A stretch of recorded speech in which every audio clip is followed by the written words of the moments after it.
اللہ کے نام سے شروع جو بڑا مہربان ہمیشہ مہربانیاں فرمانے والا ہے۔ میرے اللہ نے حکم ارشاد فرمایا ہے، یا ایھا الذین، اے وہ لوگو، آمنو، جنہیں دولت ایمان نصیب ہوئی ہے، جو صاحب ایمان ہے۔ فرمایا اذا، جب کبھی، تداینتم، تم معاملہ کرو، بدین، ادھار کا، کہ جب بھی کبھی کوئی معاملہ کریں آپ آپس میں اور اس میں کچھ ادھار ہو رہا ہو، اور وہ ادھار الی اجل مسمی، وہ ایک مقررہ میعاد اور مدت تک ہو، کہ کوئی چیز لی ہے، بدلے میں جو کچھ دینا ہے وہ بندہ نقد نہیں دے پا رہا، اس کی ایک میعاد مدت مقرر ہو رہی ہے کہ آپ یہ چیز ابھی مجھے دے دیں اور اس کے پیسے میں فلاں تاریخ کو آپ کو دوں گا۔ تو جب ایسا معاملہ باہم کیا جائے تو میرا اللہ صاحب ایمان لوگوں کو تعلیم ارشاد فرما رہا ہے۔ فرمایا فاکتبوہ، فرمایا تم اسے لکھ لیا کرو، ایسے معاملات کی تحریر بنا لی جائے، انہیں لکھ لیا جائے۔ اور ساتھ ہی ارشاد فرمایا میرے اللہ نے، وَلْيَكْتُبْ، چاہیے کہ لکھے، بَيْنَكُمْ، تمہارے درمیان، کاتبٌ، لکھنے والا، بالعدل، عدل و انصاف کے ساتھ۔ جب ایسا معاملہ ہو گیا اور ایسے معاملے میں کوئی بندہ تحریر بنانے لگا تو فرمایا پھر جو تحریر بنانے والا ہے نا، وہ ڈنڈی نہیں مارے کسی طرح کی، وہ عدل کے ساتھ، انصاف کے ساتھ برابر برابر لکھے۔ پھر ارشاد فرمایا میرے اللہ نے، ولا یابا، اور انکار بھی نہ کرے، کاتبن، لکھنے والا، ان یکتب، اس سے کہ وہ لکھے، لکھنے سے لکھنے والا انکار نہ کرے۔ یہ الگ بات ہے کہ وہ لکھنے کی چاہے تو اجرت لے یا اجرت کے بغیر لکھ دے، وہ لکھے۔ میرے اللہ نے فرمایا کما، ایسے، علمہ، جیسا کہ سکھایا ہے اس کو، اللہ تبارک و تعالی نے، فلیکتب، تو پس چاہیے کہ وہ ایسے لکھے جیسے اللہ تبارک و تعالی نے اسے سکھایا ہے۔ گویا اگر کسی بندے کے پاس علم ہے، لکھ لینے کی صلاحیت ہے، تو اس لکھنے کا شکریہ یہ ہے کہ جب بھی کبھی کوئی بندہ اسے کوئی تحریر لکھنے کے لیے کہے تو وہ لکھ دے، وہ اسے انکار نہ کرے۔ اور ساتھ ہی میرے اللہ نے ارشاد فرمایا وَلْيُمْلِلْ، اب لکھنا تو ہے کاتب نے، کاتب کی ڈیوٹی میرے اللہ نے لگا دی ہے کہ وہ عدل اور انصاف کے ساتھ لکھے، لیکن اس مقام پہ ارشاد فرمایا ہے وَلْيُمْلِلْ، یہ اصل میں لفظ، یہ لام آخری جو ہے یہ ساکن ہے، وَلْيُمْلِلْ، چاہیے کہ املا لکھوائے، وہ جو ورڈنگ بولنی ہے وہ بولے، الذی، وہ بندہ، علیہ الحق، جس کے اوپر حق ثابت ہو رہا ہے، جس کے ذمہ پیسے نکل رہے ہیں کہ اس بندے نے پیسے دینے ہیں۔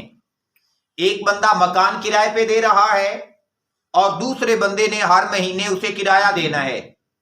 اب کرایہ نامہ جب لکھا جا رہا ہو تو چاہیے کہ جب یہ معاملہ باہم ہونے لگے تو اس معاملے کو بھی لکھوائیں، لیکن لکھوانے میں کاتب لکھے عدل اور انصاف کے ساتھ، لیکن دوسری طرف جو ہے جب املا کی بات آئے تو جو مکان کا مالک ہے وہ املا نہیں لکھوائے، پھر جو بندہ مکان لے رہا ہے نا وہ لکھوائے کہ ان شرائط کے اوپر میں اس بندے سے مکان لے رہا ہوں،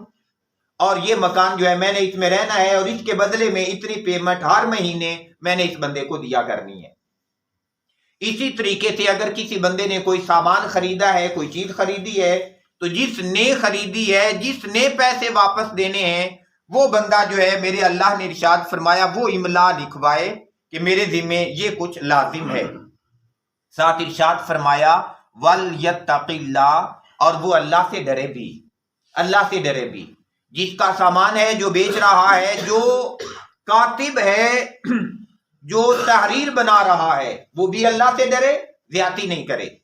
اور دوسری طرف جو بندہ املا لکھوا رہا ہے وہ املا لکھوانے والا بھی وہ ڈرے اللہ سے،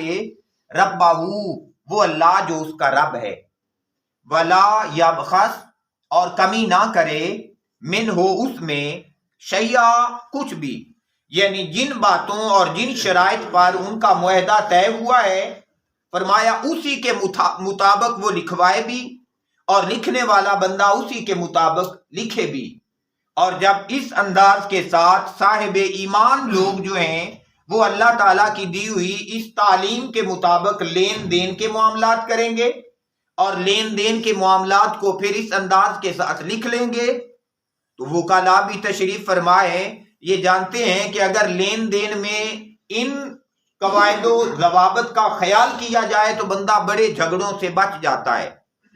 آج ہماری عدالتوں میں بے شمار ایسے کیسز موجود ہیں کہ کسی نے کوئی چیز خریدی تھی یا کسی نے کوئی چیز بیچی تھی،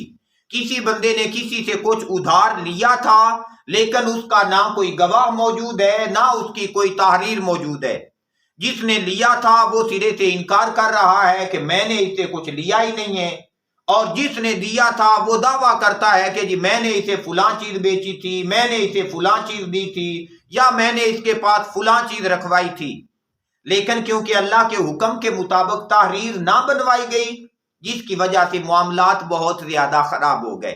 پھر عدالتوں کے چکر بھی ہیں اور پھر فیسیں بھی ہیں اور پھر سارے معاملات ہیں،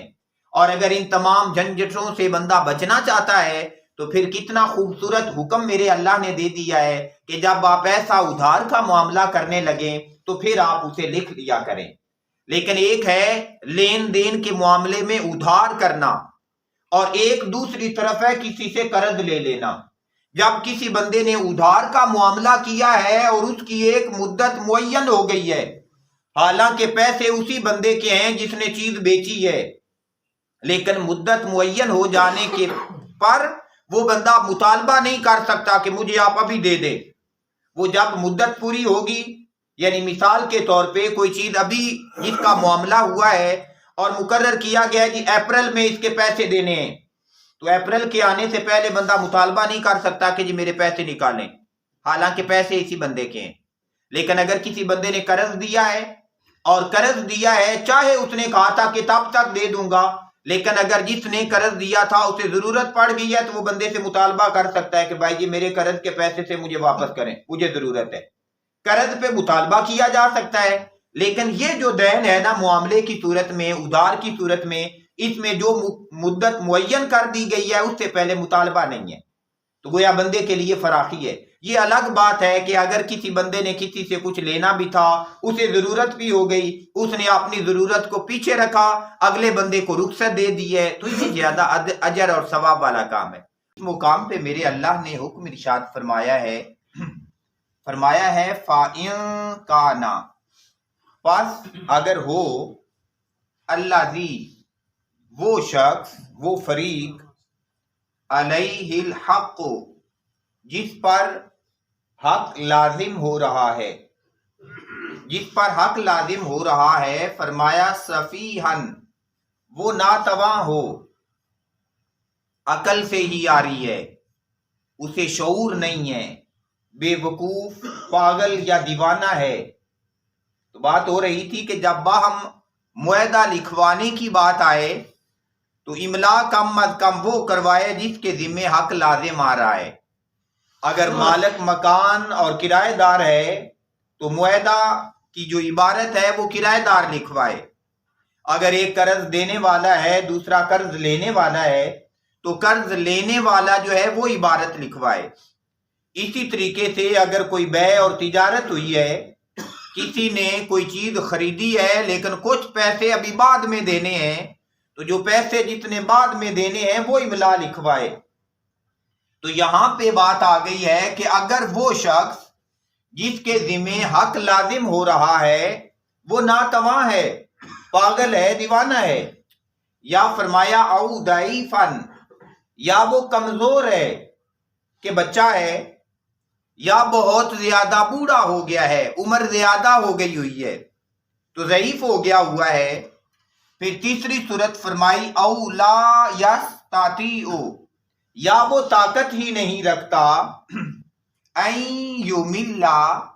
کہ وہ املا لکھوائے، ہوا وہ بندہ کہ وہ املا لکھوانے پہ قدرت نہیں رکھتا، مثال کے طور پہ وہ بول نہیں سکتا، گونگا ہے، یا اس انداز سے املا نہیں لکھوا سکتا کہ جس زبان کے اندر معاہدہ لکھا جا رہا ہے وہ اس زبان کا ہی جاننے والا نہیں ہے، وہ کسی اور ملک کا باشندہ ہے یا اسی ملک کا ہی باشندہ ہے تو زبان مختلف ہے،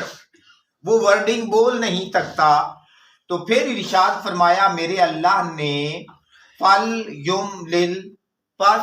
املا لکھوائے ولیہ وہ جو اس کا نگران ہے، جو اس کا ولی ہے، لیکن ولی بھی املا لکھوائے بالعدل، عدل و انصاف کے ساتھ، عدل و انصاف کو فرمایا ہاتھ سے کسی صورت نہ جانے دے۔ اور پھر جب یہ معاہدہ ہو رہا ہو، جب یہ تحریر ہو رہی ہو تو میرے اللہ نے حکم ارشاد فرمایا ہے وَاسْتَشْهِدُوا، فرمایا گواہ بنا لیا کرو، گواہ بنایا کریں، شہیدین دو گواہ، من رجالکم اپنے مردوں میں سے، فرمایا اپنے مردوں میں سے، پھر دو بندے، یہ اپنے کی بات بھی فرما کے نا یہ قوم کا لفظ لگا کے گویا بتایا جا رہا ہے کہ اپنے مردوں میں سے، مطلب اپنی جنس میں سے، تم مسلمان ہو تو فرمایا پھر چاہیے یہ کہ گواہ بھی مسلمان ہی بناؤ، اپنے مردوں میں سے دو مرد گواہ بناؤ۔ ساتھ ارشاد فرمایا فَإِن لَمْ يَكُونَا، اور اگر دو مرد میسر نہ ہوں، رجلین دو مرد میسر نہیں، فَرَجُلٌ تو فرمایا پھر ایک مرد، وَامْرَأَتان اور دو عورتیں، پھر ایک مرد اور دو عورتوں کو ایک مرد کے قائم مقام ٹھہرایا گیا، فرمایا پھر ان کی گواہی لے لیں، انہیں گواہ بنا لیں۔ اور ساتھ یہ بات بھی ارشاد فرمائی ممن ترضون، گواہ وہ ہونے چاہیے جنہیں تم پسند کرو، جو تمہارے پسندیدہ ہو، جن سے تمہارا دل لگا ہو، فرمایا ایسے لوگوں کو گواہ بنا لیں، من الشہداء وہ جنہیں گواہی دینے کے لیے منتخب کیا جا رہا ہے۔ لیکن وہ جو دو عورتیں رکھی جا رہی ہیں ایک مرد کے مقابلے میں، اس کی حکمت کیا ہے؟ تو فرمایا ان تضل کہ اگر بھول جائے، احداہما ان دونوں میں سے کوئی ایک، کہ وہ دو عورتیں ان میں سے اگر کسی ایک کے ذہن میں بات نہ رہے، وہ بھول جائے، تو فرمایا فَتُذَكِّرَ پس یاد دلا دے، احداہما الاخری ایک خاتون کو دوسری خاتون، اس وجہ سے دو عورتیں جو ہیں یہ گواہی کے اندر لی جا رہی ہیں۔ گویا اس آیت کریمہ میں جس کا سبق ہمارا پچھلے دن سے شروع ہوا، اس میں میرے اللہ نے یہ جو لین دین کے معاملات ہیں، اس لین دین کے معاملات میں جو تحریر ہے اور جو تحریر کی شرائط ہیں اور جو گواہی ہے اور پھر جو گواہی کا طریقہ کار ہے، میرے اللہ نے اسے بیان فرمایا ہے۔ اور یقیناً اس کی بے شمار حکمتوں میں سے ایک حکمت یہ بھی ہے کہ جب لین دین کے معاملات سنت اور اللہ کے احکام کے مطابق کیے جاتے ہیں تو پھر بندہ بے شمار پریشانیوں اور دکھوں سے بچ جاتا ہے۔ اللہ تعالیٰ سے دعا ہے کہ میرا اللہ ہمیں اپنے تمام معاملات سنت کے مطابق کرنے کی توفیق عطا فرمائے۔ اللہم صلی علی و مولانا محمد، اللہم صلی علی و مولانا محمد وعلی آلہ